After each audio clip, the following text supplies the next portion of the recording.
Michel Sardou, né le 26 janvier 1947 à Paris, est l'un des plus grands chanteurs, auteurs-compositeurs et acteurs de la chanson française, surnommé le géant de la chanson. Fort d'une carrière de plus de 6 décennies, il a vendu plus de 100 millions de disques, ce qui en fait l'un des artistes les plus vendus de l'histoire de la chanson française. Avec des tubes comme Les lacs du Connemara, La maladie d'amour et Je vais t'aimer, Michel a conquis le cœur de millions de personnes grâce à sa voix puissante, ses paroles profondes et son style d'interprétation émouvant.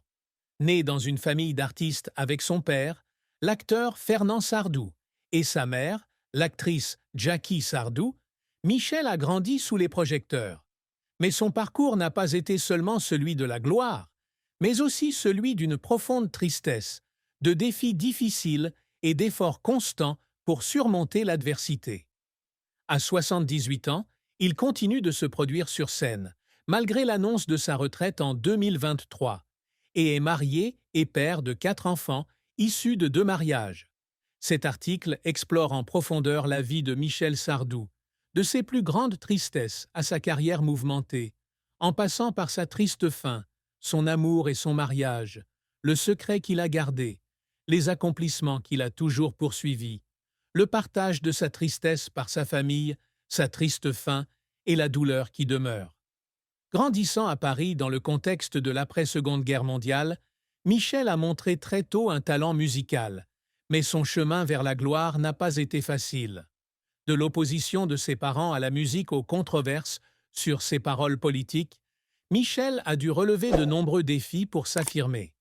Avec plus de 25 albums studio, des dizaines de rôles sur scène et au cinéma, et d'innombrables prestations dans des salles prestigieuses comme l'Olympia et le Palais des Congrès, Michel a bâti un immense héritage musical. Cependant, derrière ce succès se cachent des pertes personnelles, des controverses publiques et des souffrances silencieuses qu'il a cachées pendant de nombreuses années. Partagé avec sa famille, en particulier avec sa femme, Anne-Marie Perrier, et ses enfants, a révélé les recoins cachés de sa vie, révélant un Michel Sardou à la fois fort et vulnérable. Michel Sardou, avec son image forte et sa voix puissante, a connu de nombreux chagrins profonds au cours de ses 78 ans. Mais sa plus grande douleur fut la mort de son père, Fernand Sardou, en 1976. Fernand, célèbre acteur et chanteur, fut sa plus grande inspiration, lui inculquant l'amour du théâtre et de la musique. Lorsque Fernand décéda d'une crise cardiaque à 65 ans, Michel était au sommet de sa carrière avec l'album La maladie d'amour. Il raconta qu'à l'annonce du décès de son père, il se préparait pour un concert à l'Olympia. Michel annula le spectacle, resta seul dans sa loge et pleura pendant des heures, sentant qu'une partie de sa vie s'était effondrée. Il confia un jour se sentir coupable de ne pas avoir été plus souvent auprès de son père dans ces dernières années, en raison de son emploi du temps chargé entre concerts et enregistrements. Les soirs suivants, Michel regardait souvent les vieux films de son père, comme L'affaire des poisons, et pleurait en se remémorant les moments où ils chantaient ensemble à la maison.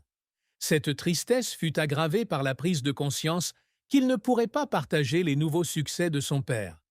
Fernand avait toujours été un critique sévère mais bienveillant, et Michel sollicitait souvent son avis sur ses nouvelles chansons.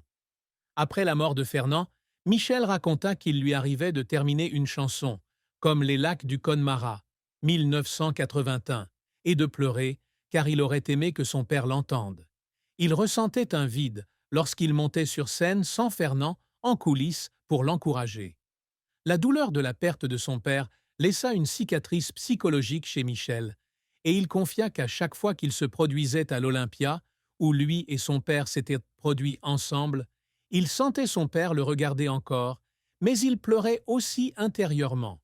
Une autre tristesse dans la vie de Michel fut la controverse autour de ses paroles.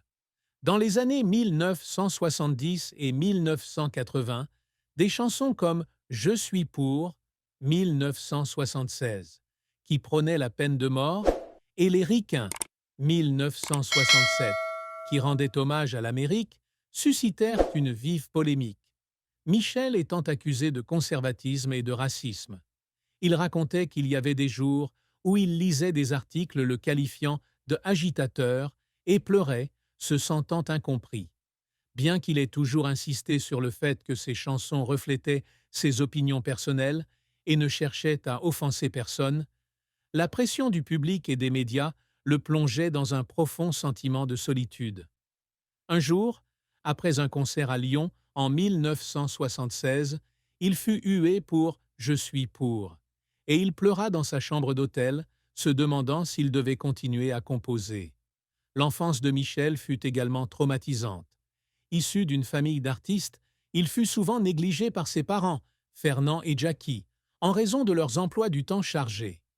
Michel raconte qu'il passait des journées entières à errer seul dans Paris, se sentant seul et mal aimé.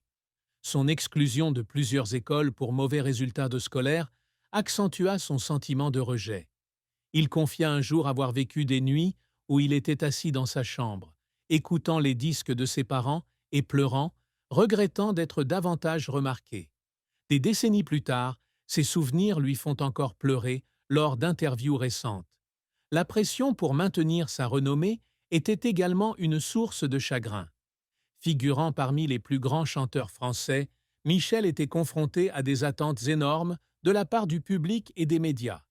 Il raconta des périodes où il travaillait jusqu'à l'épuisement, veillant tard en studio pour terminer des albums comme La Java de Broadway, 1977, et Bercy 89, 1989, et pleurant parce qu'il avait le sentiment de ne pas pouvoir être à la hauteur. Un jour, en 1985, critiqué pour les faibles ventes de son album Io Domenico, Michel pleura dans son bureau, estimant n'avoir pas réussi à maintenir son poste. Ses chagrins, de la mort de son père aux controverses professionnelles, en passant par une enfance solitaire et la pression de la célébrité, ont fait de Michel Sardou une personne forte et sensible, trouvant toujours le moyen de transformer le chagrin en motivation pour continuer. La carrière de Michel Sardou s'étend sur plus de 6 décennies, du jeune chanteur des bars parisiens à l'icône de la musique française, avec plus de 100 millions de disques vendus. Débutant sa carrière dans les années 1960, Michel sort son premier single, Le Madras, en 1965, mais c'est avec Les Ricains, 1967, et Petit, 1968, qu'il commence à se faire connaître. L'album J'habite en France, 1970, marque un tournant, avec des chansons aux sonorités de chansons traditionnelles mêlées à des paroles poignantes. Dans les années 1970 et 1980, il domine les hit-parades avec des albums comme La maladie d'amour, 1973, La Java de Broadway, 1977, et Les Lacs du 1980, Conmara, 1981, vendus chacun à des millions d'exemplaires. Des chansons comme Je vais t'aimer, La France est musulmane deviennent non seulement des succès, mais aussi des icônes culturelles, reflétant les enjeux sociaux et politiques de l'époque. Michel brille également sur scène et au cinéma, avec des rôles dans L'homme en question, 1976, et Cross, 1987, et des comédies musicales comme La Valise et Secret de famille. Ses concerts à l'Olympia, au Palais des Congrès et au Stade de France attirent des millions de spectateurs, la tournée Bercy 98 battant des records de billetterie. Il reçoit de nombreuses récompenses, dont les victoires de la musique et l'Ordre des Arts et des Lettres, consolidant son statut d'un des plus grands artistes français. Michel a également composé pour d'autres artistes, tels que Johnny Hallyday et Mireille Mathieu, élargissant ainsi son influence dans l'industrie musicale. Cependant, la carrière de Michel n'a pas été sans heurts. L'un de ses plus grands échecs fut l'album Io Domenico, 1985, attendu comme un chef-d'œuvre, mais qui ne rencontra pas les ventes escomptées. Michel a déclaré avoir mis beaucoup de cœur dans cet album, inspiré de la culture italienne, mais critiqué pour son manque de percée. Il a pleuré en studio à la lecture de critiques négatives, estimant n'avoir pas réussi à transmettre sa vision artistique. Un autre échec fut la controverse de 1976 autour de la chanson « Je suis pour » qui prônait la peine de mort. Cette chanson lui a valu de vives critiques, certaines stations de radio refusant de la diffuser et le public protestant lors de ses concerts. Il a raconté s'être un jour retrouvé dans les coulisses de Marseille, avoir entendu le public le huer et avoir pleuré, se sentant trahi. Les efforts de Michel pour surmonter cet échec l'ont fait pleurer à plusieurs reprises. Au début de sa carrière, ses parents s'opposant à sa carrière musicale, Michel dut faire des petits boulots dans des bars pour gagner de l'argent et enregistrer. Il racontait qu'il y avait des soirs où il chantait tard, rentrant dans son petit appartement en pleurs d'épuisement, mais toujours déterminé à poursuivre son rêve. Après l'échec de Io Domenico, Michel travailla sans relâche à la production de Musulmane, 1986, une chanson qui remporta la victoire de la musique. Il raconta que certains jours, il restait en studio jusqu'à 3 heures du matin à réécrire les paroles et à pleurer, craignant de ne pas pouvoir regagner l'amour du public. Un cas particulier fut celui de la tournée Bercy 89, où Michel souffrit d'un violent mal de gorge, mais donna tout de même 12 concerts d'affilée. Il raconta qu'une fois, il pleura en coulisses à cause de la douleur, mais qu'il monta quand même sur scène pour ne pas décevoir le public.